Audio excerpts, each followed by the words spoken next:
Shadowlands is just around the corner at this point, and with a new expansion obviously brings big changes to UIs, etc, because there's break and stuff. So we have had to move SyilerUI up to 9.0 for it to work properly. Now that does mean for people using the prior version, you're going to have to do some folder swapping to get it to work, or you're just going to have to start fresh, because some of the add-ons we were using previously have had to be replaced. Some of them have had to have like folder changes or file changes to get them to work. So it's probably best to start over, but I will mention the stuff that I had to change manually in case you want to keep what you've currently got going. So in this video, I wanted to run through quickly how to set up and install SyilerUI in case you're new to it and you want to use it. And then after that, I'm going to run through all the add-ons that we're using, what they do, how you can customize them in case you want to take SyilerUI and make it something of your own. But before we do get into that, I did quickly want to say that over the course of the month, kind of like the countdown to Shadowlands, I'm going to be working with Kingston and HyperX, the company that I already use the products of, so I was obviously pretty hyped to get an opportunity to work with them. And this video in particular isn't sponsored, but there is going to be some sponsored stuff over the course of the month. And they have sent me some stuff to give away as well. There's one giveaway going on right now on my Twitter, so there'll be a link in the description down below for that. So basically just look out, because we have a bunch of stuff that I'm going to be giving away as we kind of get closer to Shadowlands. So yeah, cool. So first thing we're going to talk about is installing the UI, and the first thing you'll need to do obviously is download the 9.0 version. We're not going to be hosting the UI on WoW Interface anymore. I'm going to be moving it to my own website, which is wowmountguides.com. You'll find a link in the description below that will take you to the UI page. And while you're on that website, you could check out what we've got going on there. It's still work in progress, but if you click the mount search, that'll allow you to go through all the different mounts, input keywords, and use tags to filter through like easy mounts, rep mounts, etc. And then you'll have a written and sometimes a video guide on those pages as well. So yeah, check that out. It's pretty cool. It's still work in progress though. So once you've got yourself your UI downloaded, you'll have it in the folder or wherever. We can extract that into its own folder. What you'll want to then do is navigate to your World of Warcraft folder. If you don't know where that is, what I'd recommend doing is opening your BNet client, clicking on the Blizzard logo, go into settings, and then if we go to game installs and find your WoW, it'll say exactly where it is. You can go to that and then you'll be able to locate where your WoW folder is. Once we're at the WoW folder, we're going to go inside retail, and you're going to make a copy of your interface and WTF. We're going to copy those, we're going to put them in their own little folder here. And the reason for that is one, we'll need something from it potentially. And two, if you don't like the UI or you want to pull some add-ons or data across from your own UI, then it's definitely worth having a backup. Doesn't take long to make a backup either, so I definitely would recommend that. Once we're done with that, we can extract my UI out of this zip. We're going to go inside this, and I've already extracted it at some point, so let's quickly, let's delete this and re-extract it again. And then this time it'll have all the files inside it. There we go. So what you'll want to do is copy all three of these folders. The fonts one is going to add the unique fonts that I have with the UI. It's up to you if you want this or not. It's not crucial. And then obviously the interface and WTF are going to be for the UI itself. So we're going to delete the ones that we had previously now that we've made a backup. I'm going to move my ones across. And now they're there. So that's mostly everything done. You don't need to do anything with interface. The last thing that we need to do is to go inside the WTF, go inside account, and you'll find this folder called account name here. All you need to do is rename this to what your account name should be. And if you don't know what it is, that's where we can make use of the backup. You can go into your backup, and then what we can do is go to WTF account, and we can make a backup of this, a copy of this name here. And that's going to be your account name. Sometimes it'll be a bunch of numbers. Sometimes it'll be like an actual thing like Syiler2 or whatever. And that would be your account name. So you want to rename account name here to whatever your account name should be. And then we can log in. Simple as that. For the people looking to use their older version of SyilerUI, you don't want to like reinstall the UI. Then the main three things that you'll need to do is take, well, the three add-ons that we'll need to kind of replace and fix are KG panels, TipTac, and also replace grid with something called Plexus.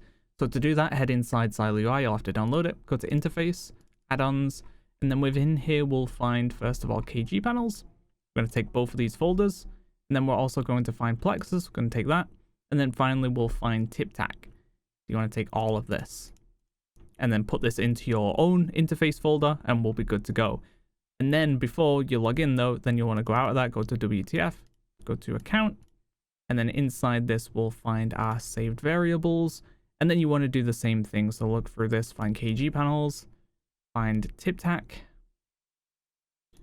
and then find Plexus, and then copy those and replace those as well. And then you can delete grid because grid is no longer going to be used. Plexus is the replacement now for grid. So that's if you're using the old version of SyilerUI and you want to continue using whatever you've currently set up without replacing it all. Now, once you log in, you may be met with a pop-up saying some of the add-ons are out of date. You want to load them anyway, just click yes, you want to load them anyway. I'll be talking about the ones that are out of date later on. But for now, you know, those are completely fine and we can carry on. So what I'm going to do is make a brand new character. We're going to call it literally just random letters so that it can't be something I've made in the past. You can just see how the UI should look like on a completely new character. So we have the birth of Fluid. Isn't he lovely? So we're going to log in. And if this has been done right, then what we should see is the UI kind of set up, but not fully set up. I've got this test on my hard drive, not my SSD, not my Kingston SSD. So if you have it on an SSD, it'd be loading faster. But right now it's just on my storage drive. But there we go, we're in. So you can see things are kind of set up, but you know, things are a little bit out of whack. So to fix that, what we'll do is /reflux switch capital S, very important, Syiler, UI, both capital. So there should be 3 capitals in that, S, the U, and the I. Make sure that's like that, because if it isn't, it won't work properly. So /reflux switch, capital S, Syiler, capital U, capital I. Is that done? We can click enter. And then most of the UI now is going to be set up. As you can see, most of these things are now in place. There is a couple of things left for us to do. First of all, right click on the Titan panel, go to manage, SyilerUI, and load. That's going to plop that into place. And then we're going to click on this, unlock window, resize it to how you want. You can either have it so you have these buttons on the side and they kind of fit in here like this, or I don't really use them, so I generally kind of push them out a little bit. And so I can still click them if I really want to, but generally I don't really care for them. So, and once that's in place and you're happy with that, we can lock that in. And there we go. The base of the UI is now set up. You've got all your add-ons ready to go. We can zoom out a little bit. Obviously, you might want to change your keybinds and stuff. But for the most part, yeah, we're ready to play right there, right then. So it doesn't take long at all to set up the UI. I've tried to make it as kind of user-friendly as possible. So the final thing to do now is to run through all of the add-ons and talk about what they do and how you would use them. So let's see here. So obviously, if you've skipped this part of the video and you get confused about setting up the UI or something, do make sure you watch the previous parts. So first of all, I want to talk about the add-ons that are out of date. So we have Easy Mail, Hidden Boss Frames. These all work fine out of date, and some of them are relied on. So keep these loaded. The only ones you don't really need is, you could turn off Reflux after you finish loading the UI, but it's needed at least for initially setting up the UI. Target charms you don't really need unless you want to have the ability to kind of set world markers and stuff more easier. So that could go. Mask is going to give you the gradients, but you can use different ones that are more up to date if you want to. It's just going to be these 2 in particular that no longer work. Inspect Fix is actually something that shouldn't even be in the UI pack anymore, and the one that you download won't have this. And then these 2, you could probably find alternatives for them nowadays, but yeah, they work perfectly fine too. So we're happy with all those. And then obviously we have KG panels, which hasn't been updated for a while. And if you missed it in the prior part of the video, you'll need to copy your files, or copy my files if you're using the old version of SyilerUI and you want to still use KG panels, because the original creator hasn't updated this. Instead, what we've had to do is take code that the community has submitted to fix the UI, basically, or fix the add-on. And similar story with TipTac, hasn't been updated for a while. The author is considering making an update, but for now, once again, we have community submitted code that works perfectly fine and keeps the add-on up to date for now, at least. Those may need replacing in the future, but for now, we are good to go. Alrighty, so that I was actually saying we're going to get into is talking about what the add-ons actually do. First of all, we have Auto Sell My Junk. This is going to make it so when you go to a vendor, all your items are going to be sold. Not all your items, the grey items, the items you don't want, the junk, basically. And it's also going to auto repair, which I find super useful. I forget to repair quite a lot. So if you just passively repair them when you talk to vendors, it helps a ton. Bag Brother and Bagnon kind of work together. And if I'd logged into other characters, what you would see is kind of like, it would tell me what characters have what loot. And also I'd have a button here that would allow me to see the inventory of my other characters. So I can see the banks and stuff. So very useful if you're looking for a particular item, but you don't know which character has it. It saves you the hassle of having to log between them all. But you need to have logged into that character once for it to pick up that data, which I haven't done yet, so we don't have it. And then obviously you don't see it much here, but what Bagnon does is makes this into a big old bag. So you don't have multiple little windows, you have one big window, and then we can customize that how we want using that cogwheel there. And we could change like the colors or the amount of rows and stuff, or what it actually kind of keeps track of, and that'll help you out there. Next up, we're going to have Chinchilla. Chinchilla is going to be our map, so this little mini map up here, and obviously we've set it square and it has a KG panels as the backdrop. If you want to customize this, you'll just simply right click on the map and that'll give you these settings. The main things you'll probably want to mess with is first of all the appearance. If you want to change the shape of it or something, we could do that. But do keep in mind the KG panel is going to keep its original shape. It's not going to change. So if we make it rounded, as you can see, it's not going to, the box that it's contained in isn't going to turn into a rounded box. You'd have to manually do that through KG panels.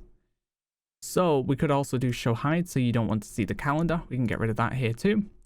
And also say we want to move some of this stuff. We'd go to move buttons and say, once again, we don't like the calendar being here. We could move it to a different place on the map. Or if you don't want the calendar on the map at all, if we unclick this, what we can do is kind of move it around and, oh, actually, I kind of want it just above the quest tracker. So there it is. And I have a bunch of buttons here instead of them being attached to the map in like an awkward manner. I prefer it on the map, so we're going to keep it like that for me at least. So yeah, there's some stuff that you could be doing there. Next up, we have details, obviously a well-known add-on at this point. That's just going to keep track of your damage. So if we attack the dummy, we're going to get some details on what we've actually did. If we use a spell, you'll see that, you know, Slam did 29.4% of our damage, melee was most of it. And there's other stuff we can do with this, like I could report this log to my guild and be like, ha, look at this noob. Or I could show the healing done, who interrupted, how they died, who died, etc. And yeah, it just gives you a bunch of useful info to keep track of. So an add-on that most people use nowadays. You might be using Recount or something similar, but I ended up moving over to details. Dominoes is going to be our bar add-on. So if we do /dom, don't worry, it's nothing weird. We're going to have our bars here, and yeah, we can see what's active. If I middle mouse button, it'll turn the bar on or off. So say you don't want these extra boxes up here, we could just simply turn them off.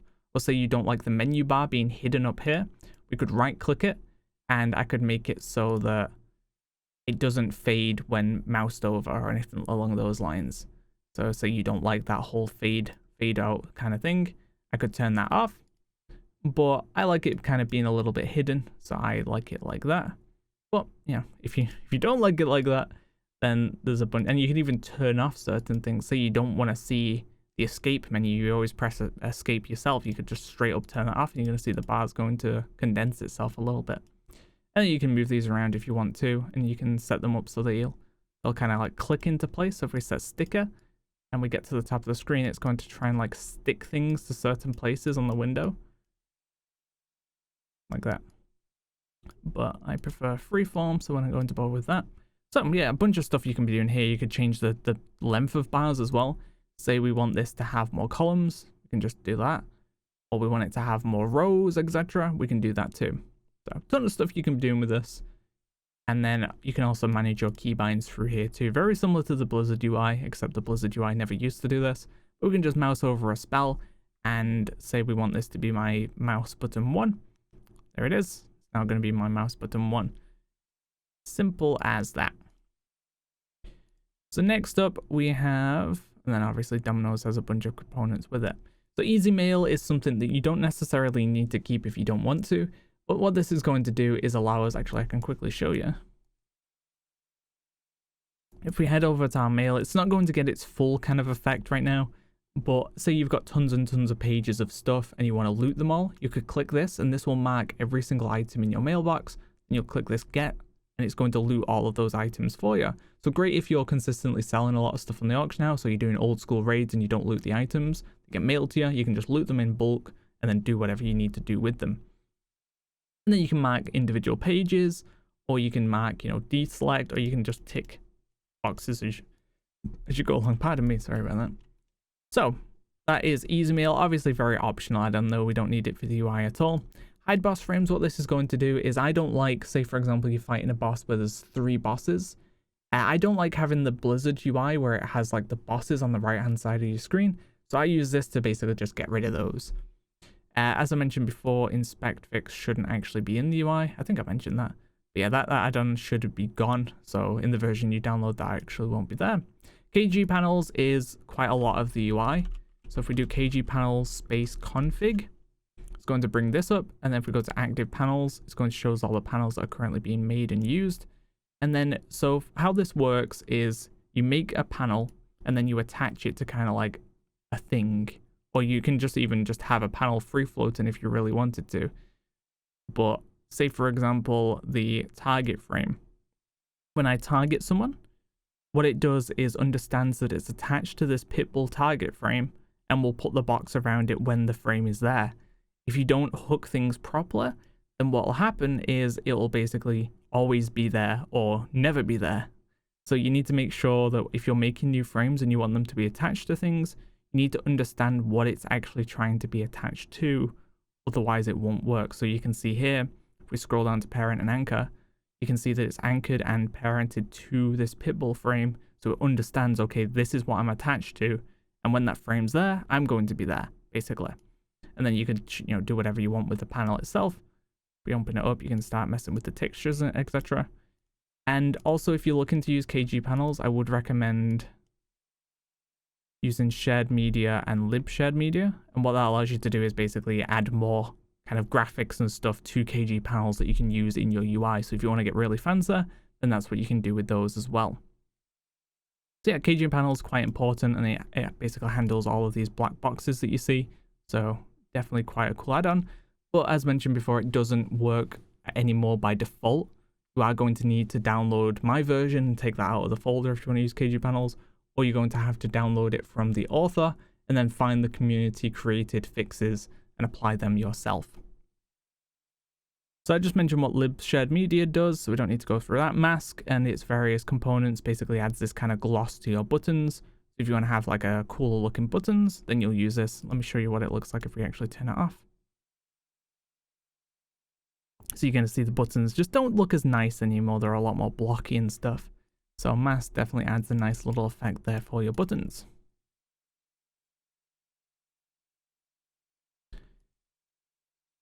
Next up, we're going to have mixed scrolling battle text. So I actually have this completely off when I normally play, but I know quite a lot of people like this. So what it does is, say we attack the dummy, it's going to give us that plus combat, and then we're going to see the numbers pop up on the side. So I think it's not showing auto attacks right now, the way I've got it set up. It is going to be showing us that spell damage. Obviously we don't have a ton of spells, so not the best way to show it off. But if we do /msbt, it's going to open up mixed scrolling battle text. And then we can figure out what it's actually showing. So we can find, melee hits. We can set that up. We should be able to show the general area. Where is that? Scroll areas.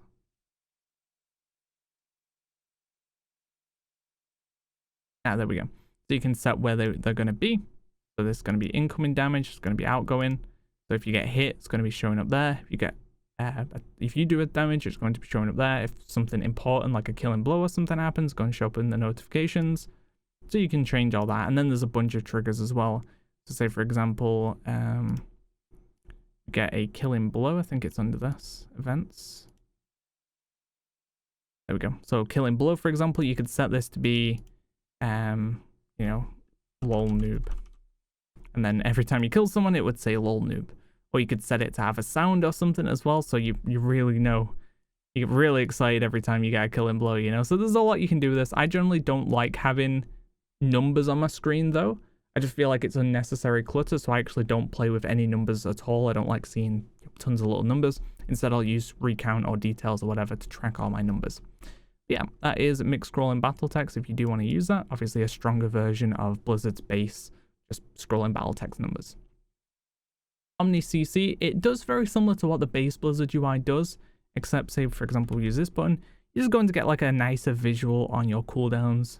So it's a bit easier to track. It just looks a bit visually nicer. Pitbull, quite important as well. That's going to be our frames, so our target, our player frame, etc. That's all going to be handled by Pitbull. And obviously you would do Pitbull config, and then you'd be able to edit all this stuff here. Pitbull is a bit more confusing to use than the other alternatives, but you know, you can make some pretty nice looking frames with it. So it's up to you if you want to kind of take the extra steps it needs to kind of figure out and use. And once you learn it, obviously, it's not going to be too bad. So next up we have Plexus. And this, I actually skipped click at some point, but this works out fine. So click and Plexus kind of work together. Plexus is what grid used to be for the UI. So it's going to be our kind of group frames over here. And what that's going to allow us to do, unfortunately I'm playing a warrior, so it's not the best one to use for this. But say I had a heal, say slam randomly healed, people could bash him in the face, get them out of a CC or something. What I could do is set up my click so that if I left clicked on them now, I would slam that player. And you'd just be able to slam people. So every time I left click, it would slam the player. So that would obviously be replaced with a heal or a buff or something that you could put on the player, like a bop or a tiger's lust, something you can give to another player to help them out. And it just allows you to easily click, and you could set it up to be your, if you're using like a Razor Naga or Corsair Scimitar or whatever, you could set it up with those various buttons too. Or you could use keybinds. So every time I press F on this person now, I have to be mousing over their frame in particular, but it's going to cast slam on them. So these work quite nicely together.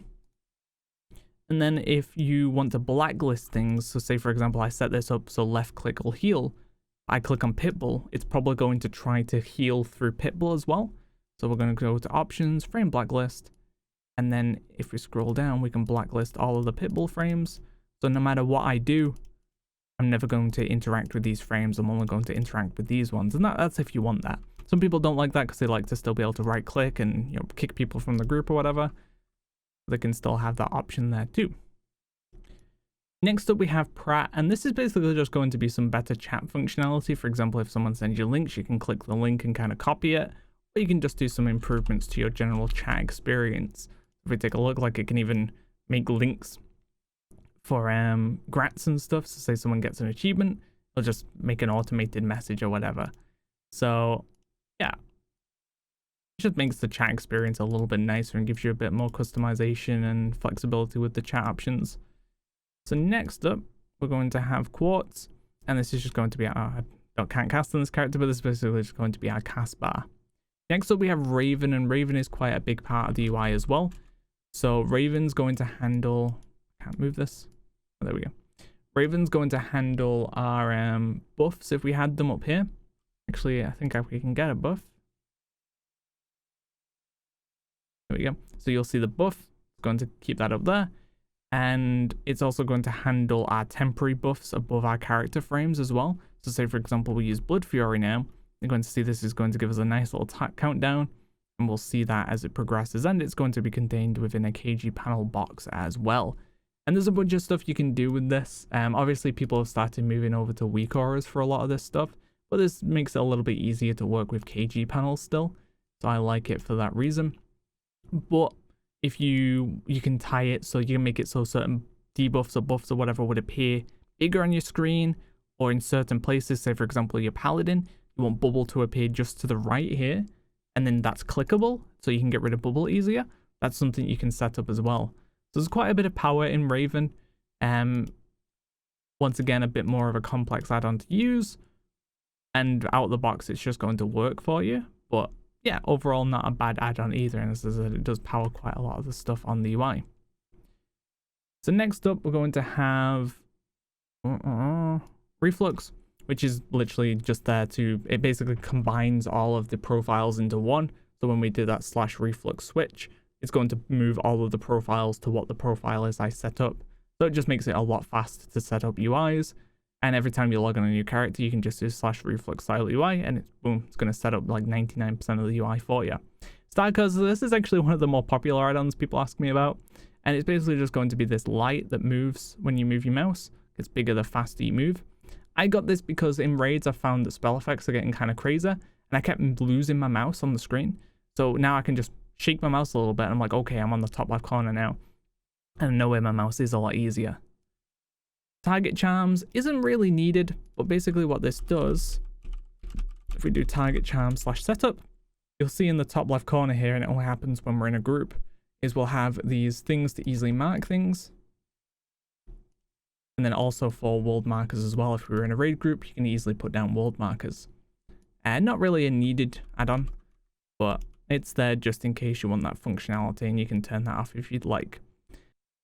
Okay, so the next add-on up is going to be threat plates, and I've moved over to my monk now so I could better show this off, as I couldn't really show that off properly on a low-level warrior.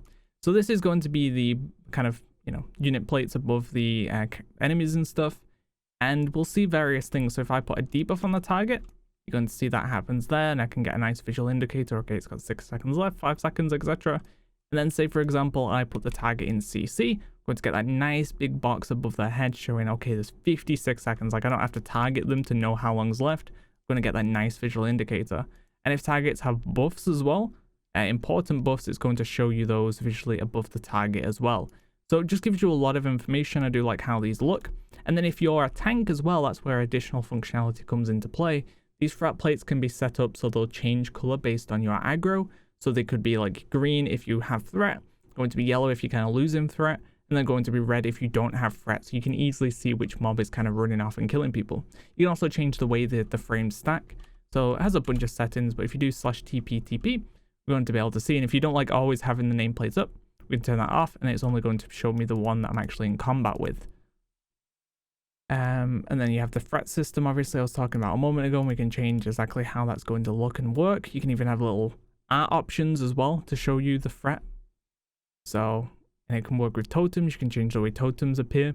So especially if there's a totem, you're a PvP player, there's totems that you really want to kind of see better, then we can change the size and the way those look, etc. as well. So a ton of settings here if you like messing around with your plates. It's going to give you that customization, and I do definitely like threat plates. Next up is going to be tip tag. Honestly, this add-on's pretty optional at this point. I'd normally have on another add-on on my personal UI called light mount, which allows me to mount up on a random mount without favorites in it. Gives me a random mount out of the hundreds I've got. Let's quickly find a player. There'll be one around here somewhere. There we go. So if we mouse over this guy, you're going to see he's a blood DK. He's targeting the mystic bird hat, so it's kind of useful. You can see who's targeting you without you targeting them. We can see what guild he's in, and also the rank of the guild he's in as well. So it just gives you a nice little bit of information when you mouse over things, but not really needed. But if you do like that, then that's going to be tip tack.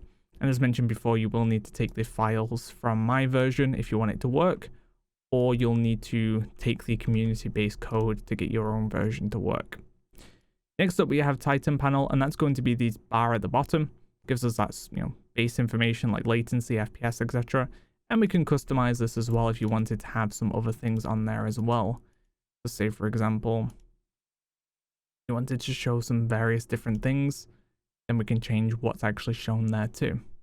Next up, we have weak auras. So weak auras was something I included in the UI previously, but it didn't really do anything. But now we've actually set it up so it powers a lot of the class resources. So for example, on Monk, it's going to be handling my chi. And I do like this kind of nice little visual we've got going on. Definitely makes it a lot easier to see my chi. Before we were using, was it nub combo bar or something? And I much prefer this setup now as well. So if once we get out of combat, you're going to see I've added ones for different classes: Feral, Rogue, Warlock, Shaman, Paladin, Monk. And those will only load when you're in combat, or on that particular class. So you should be sorted for all your various different resources. And if you want to add some others in, obviously just go to places like Wago, and you'll be able to download those and import those. Weak auras is a very, very powerful add-on. Probably if you're going to learn any add-on, I'd recommend learning how to use weak auras. Very, very difficult, but if you can learn to make things in weak auras, you can basically do anything you want. It's an insanely powerful add-on, and one that I want to invest a lot more time into, honestly. Oops. So where does that leave us now? That leaves us with DBM, obviously very straightforward. DBM is just going to be your deadly boss mod. You can get rid of this if you want, it's just what I use, and I've already set it up in positions that I like. And if people wanted it the same, then they could use that too.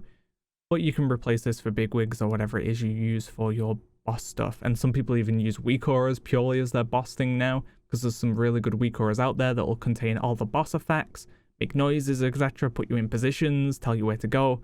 Weak auras is very, very strong. So yeah, that does bring us to the end of all of the add-ons. And hopefully this was interesting to you or whatever.